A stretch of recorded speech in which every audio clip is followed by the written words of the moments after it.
From the most evil American you've never heard of, to real-life Red Riding Hoods mauled by werewolves, to the maniac who inspired an actual slasher movie. These are the craziest serial killers from every time period.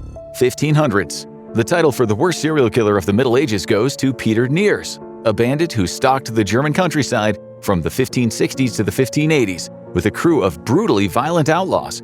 He would behead and mutilate his victims, believing that he would gain supernatural power if the hearts were consumed. When the authorities finally caught him, Neers confessed to 75 murders and then somehow slipped away. Legends claim he later met the devil in Falsburg and was granted powers like invisibility and the ability to turn into goats or soldiers. His downfall came in 1581 when, after a hunting trip, he forgot a bag of body parts. Soon after, he was spotted at a public bathhouse, and a group of men forced their way into his room at a nearby inn, finding the grisly contents. They did not waste time. The authorities dragged him in, pressed his skin against burning coals, splashed him with scalding oil, and Neers confessed pretty quickly. In those days, the very worst form of execution was being broken on the wheel, starting with the feet and finishing with the head. And that is what happened to Neers. The executioner smashed him 42 times, breaking many bones, his heart still beating and eyes wide open when they quartered him. Neers is believed to have killed a staggering 544 people. He was a true highwayman from hell. But history still had much worse to come. 1600s. In the Middle Ages, people often made up stories of devils and monsters to hide the grim reality of life. Cannibals were often nothing more than starving paupers, and werewolves were really demented serial killers. Their victims, real-life Little Red Riding Hoods attacked in the woods. Which brings us to Jean Grenier, the most terrifying child in recorded history and a central figure in Europe's lycanthrope epidemic. Born near Bordeaux at the turn of the 17th century, his parents claimed that he was possessed. He left home at 13 and from then on drifted through life begging and tending to sheep. A group of young women who had met him described him as emaciated and filthy, with matted yellow hair and pale gray eyes that gleamed with hideous savagery. His long canine teeth jutted over his lip, and his hands had nails like a bird's talons. He told them that every Monday, Friday, and Sunday at dusk he became a werewolf and killed dogs, adding, "But girls taste better and their flesh is tender and sweet, their blood rich and warm." Not long afterward, one of the girls was attacked by this wolf boy. Jean was arrested and admitted that he wanted to kill and eat her, and then he admitted to even worse, grabbing young victims and eating them, ambushing shepherd girls, and even being caught mid-assault on another innocent. Shocked, the authorities confirmed the details. Did that make him a genuine werewolf? The court certainly thought so. Under witchcraft laws, that meant a pact with the devil, a crime punishable by death. In 1603, he was sentenced to be hanged and burned. But today we know werewolves don't exist, so what actually happened to Jean Grenier, possibly the youngest serial killer in history? During the appeal of his death sentence, it was revealed that one of the victims had indeed been brutally killed, but the animal attack narrative didn't hold. The murdered woman's clothes had been removed neatly without a tear, so not very wolfish. The court finally ruled that he was an imbecile, malnourished, abandoned, mentally impaired, but his nature was, quote, corrupted by an evil spirit. They commuted his sentence and he lived out the rest of his days in a monastery. In those days, the authorities didn't much want to talk about the poverty of the peasant masses, so monsters were a convenient decoy, which brings us to vampires. 1700s. In 1725, vampires weren't myths, and Petar Blazewicz was the proof. A dirt-poor Serbian peasant, Petar died young, and then the weirdness started. 9 villagers fell ill and died within 24 hours. Nothing unusual, except that each one claimed on their deathbed they had been visited by Blazewicz. This is one of the reasons that Europeans back then had vampire burials, when the body was nailed down into a coffin so it couldn't come back to life and start killing locals. So the townsfolk descended on his grave to check if there were signs of vampirism. Long nails, more hair, no clear sign of decomposition. The authorities showed up and they invited the whole village to witness. But many refused, warning that this exact thing had happened in Turkey and the vampire then killed everyone. When they opened the coffin, Petar's body was in great shape, with a nice head of hair and long nails. The report stated that those attending were beside themselves with fear, but they picked up the courage to drive a stake through his heart. The case made the newspapers, and soon enough, the whole of Germany, France, and England were talking about vampires of Eastern Europe. There's no such thing as vampires, but why did the dying people all say they'd been visited by the same dead man? It's been theorized that it could have been delirium, like a collective madness that killed people who were already weak from undiagnosed disease or malnutrition. Still, after Blazewicz, there was a vampire outbreak in Eastern Europe. Bodies were exhumed and autopsies talked about the vampiric condition. It was a weird time, but it was likely collective madness. Either that or vampires are real. Let's now go over to the UK and Victorian London. 1800s. The 19th century was a time of great wealth as industries soared. The rich gained fortunes, but on the other end was a dirty, disease-ridden, abject poverty in the slums. And into this Victorian horror stepped Jack the Ripper, a smartly dressed man who had terrorized Whitechapel. Scattered along the dingy streets, women's bodies began turning up, murdered with a precision that suggests someone who knew human anatomy. These crimes became known as the Whitechapel Murders, 5 that shared the exact same signature and modus operandi. The women were found in a terrible state, slashed, intestines exposed, organs removed. Many names were put forward, but whoever Jack the Ripper was remains a mystery. Some of the men accused would be American, a country that had its own Rippers. 3 years before Jack the Ripper made headlines in London, there was arguably a much worse serial killer in Austin, Texas. They called him the Servant Girl Annihilator. On December 26, 1885, the New York Times reported that there had been a series of vicious crimes. 7 servants had been brutally attacked and 6 more had been assaulted in their rooms. The killer slipped in at night and went wild with an axe. Austin police questioned 400 suspects, but none of them confessed. But it was clearly the work of a madman. He would attack the women and drag them outdoors, sometimes mutilating them. Some were posed a certain way and a sharp object stuck in their ears. The murders filled the locals with dread. But then they just stopped. It's been theorized that the reason was that the killer was Nathan Elgin, a 19-year-old African-American cook who was shot and killed by police during an attack on a girl. But some would later say the Servant Girl Annihilator traveled across the pond and became Jack the Ripper. And soon the world was about to enter the bloodiest period in history, 1910s. At the start of the 20th century, the US had a lot of mad axemen, and Henry Lee Moore was likely one of them. He'd knock on a house door in the middle of the night, and when someone answered, he'd just start chopping, and he wouldn't stop until everyone was dead. In September 1911, he chose a house in Colorado Springs using an axe to kill a husband and wife, along with their 4 children. Just 1 month later, he struck in Illinois, where he did the same to a family of 3, and later massacred a family of 5 in Ellsworth, Kansas.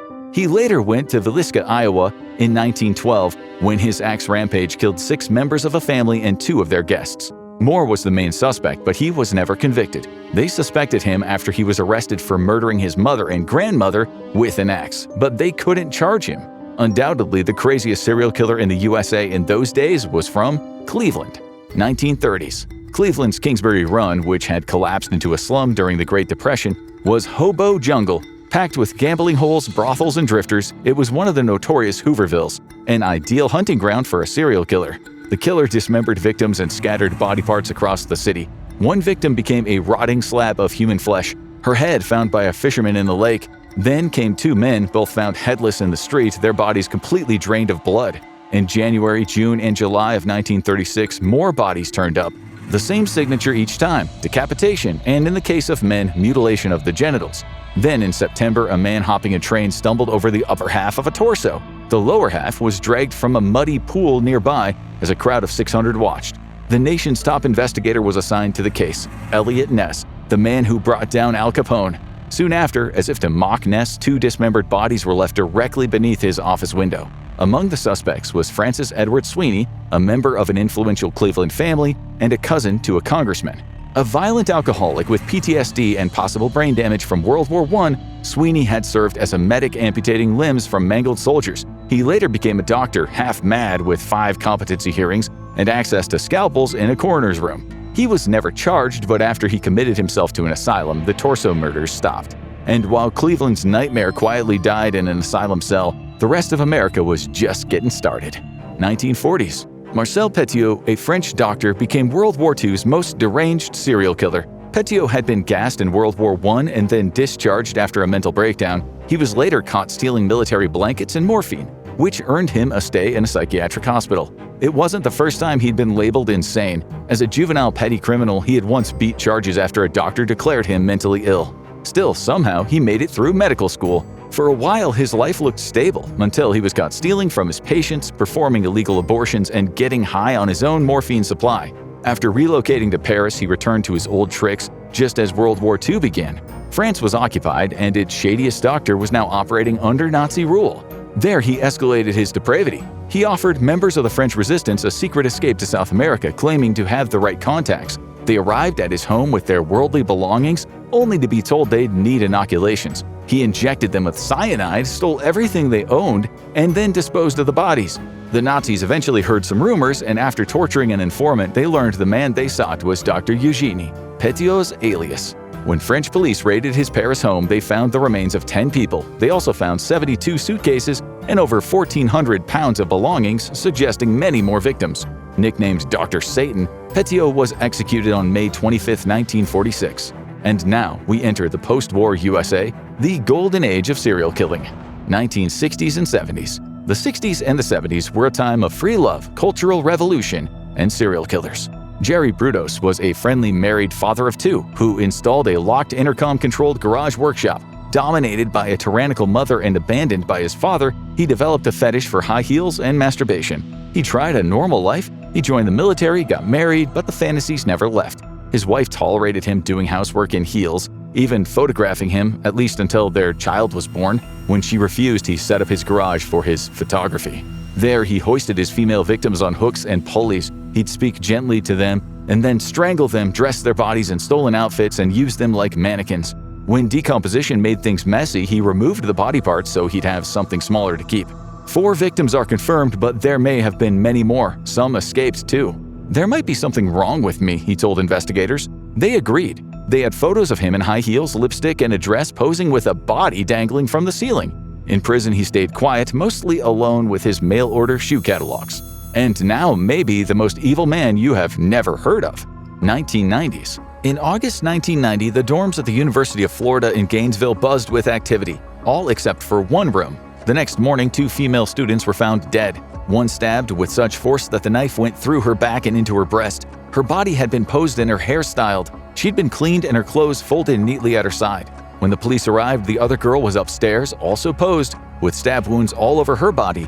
The weapon, a foot-long fighting knife, a K-bar used by the U.S. Marine Corps. The next day, an 18-year-old student at the same campus was assaulted and murdered. The killer had broken into her apartment and waited in the dark until she came home. When the police found her, she was posed, sitting upright on her bed, her head missing and her hands on her thighs. She had been cut open. Even for an experienced cop, the fact that her head had been placed on a bookshelf to stare down at her body was stomach-churning. 2 days later, 23-year-old Tracy Pauls asked her friend Manny Taboada to stay over because she was scared. That night, the killer broke into her apartment, overcoming Manny and plunging the long blade into him. Tracy, shaking, locked herself in the room as the killer trailed bloody footprints across the landing, kicking through her door and assaulting her, an ordeal ending with deep stab wounds, her body used after death like the others. He dragged her on the floor and positioned her so whoever walked through the apartment door would have the shock of their lives. They would see Tracy looking up at them, her face cleaned, her hair perfectly combed. Profilers said maybe, just maybe, the killer was done. Tracy'd been cleaned more than the others and she hadn't been mutilated. The killer, they said, might have found a conscience somewhere in this very twisted mind. But he was more twisted than they had bargained for. 1 year on, they'd had their man. 39-year-old Danny Rawlings, a handsome, decorated former soldier who had been arrested after a robbery and a shootout with the cops. He was a hero, a natural-born killer in the Korean War, who had become a police officer after retiring from the military. But his life had been marked by extreme violence since he was young, once watching his grandpa brutally murder his wife. His mother had told the police that he had been abused from the day he was born. Rawlings committed 8 murders in total, along with decades of armed robberies. This was a man who had once broke into a home and killed a husband, a wife, and their daughter, posing the bodies, mutilating them, cleaning the scene, and abusing the corpses. He'd wiped down the woman with soap and even put her clothes in the washing machine. He'd later explained that the devil had first entered him when he watched the movie The Exorcist Part 3. After that, his mind became home to someone else. Gemini, a devilish homicidal personality, along with Inat, his armed robber persona, all of them bleeding together depending on the day. Rawlings said Danny, the personality he was born with, was a nice guy, a fundamental Christian who'd do anything for anyone. This was the kind and gentle person who met an artist in the park when he was on the run for murder. The artist said she thought he was sweet and vulnerable. He won her a teddy bear at the fair and they went back to her place where he cleaned for her before sitting down to watch a movie. The woman was one of the dozens of Danny's female friends and girlfriends who said that he was just the sweetest man you could ever hope to meet. They were just lucky that they didn't get to know Gemini. When asked in court why he committed such evil, he replied, "The circle of insanity is complete." On October 25, 2006, he ate lobster tail for his last meal and sang gospel songs as his veins were filled with a lethal concoction of drugs. His crimes became the inspiration for the movie franchise Scream. Now go watch Worst Serial Killers That Cops Never Caught to meet the monsters still out there, or click on this video instead.